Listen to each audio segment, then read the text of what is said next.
Hello, magandang hapon, Yamos TV for another video na naman. So ngayon is February 2022 at nag-update na po si Pisofy sa kanilang dashboard. Yan, puntahan natin yung kanilang website. Yun, pisofyph.com.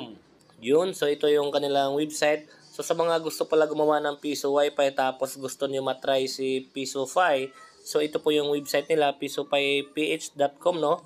Tapos mag-register po kayo dito. Lagay niyo yung mga information niyo about sa inyo. Then huwag niyo kalimutan yung email address at saka password. So sa akin nag-redirect sa dashboard, no, dahil naka-register na po ako, no. So yan, register lang kayo sa Pisofy PH. Kailangan po yan para ma-activate yung license ng Piso Wi-Fi niyo.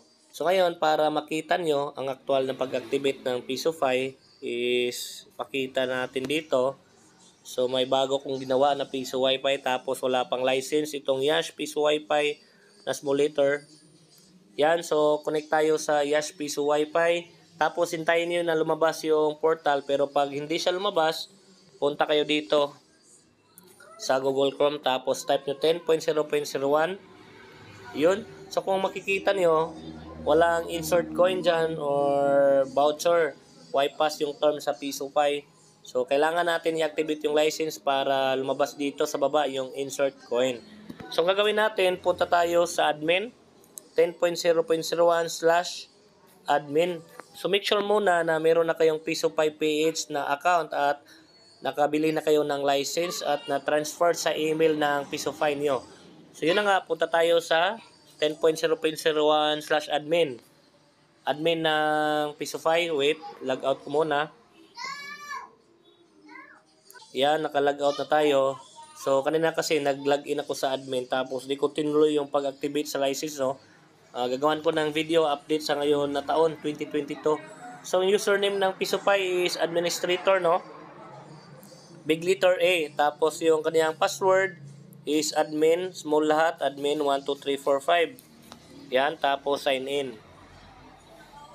Yan. So, pinaka first thing na gagawin nyo, punta kayo dito sa baba. Click nyo itong sa left side sa itaas. Yan.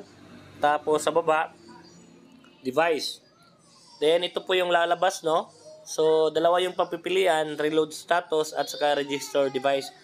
So yung reload status para lang po yan sa mga activated na device, no. Tapos gusto nyo lang i-reboot.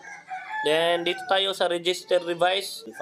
So ngayon click natin register device. Yan. So ayan, pumasok na. So makikita niyo yung device number dyan, 8075. So click natin register device. Yun. So ayan, nag-login ako sa Pisofy account, no. So normally, pag di pa kayo naka-login sa Pisofy PH, manghihingi pa yan ng email at saka password. Tapos lagay niyo lang yung email at saka password, no. So ayan yung ating device. Yan na po, yung 8075. Then dito sa baba, click nyo dito, assign license, no? Yun. So lumabas yung mga license dito sa baba.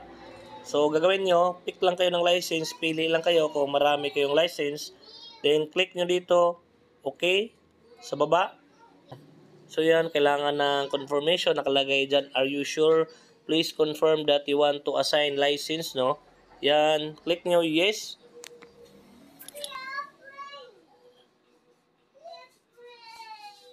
Yan, license has been assigned successfully. So yun, napakadali lang, no? Ganun lang po yung pag-assign or pag-activate ng license ng Pisofy. So hanggang dito na lang muna yung video natin. Sa mga bago dito, huwag kalimutang i-like ang video na to. At syempre, click yung subscribe button sa baba. Maraming salamat.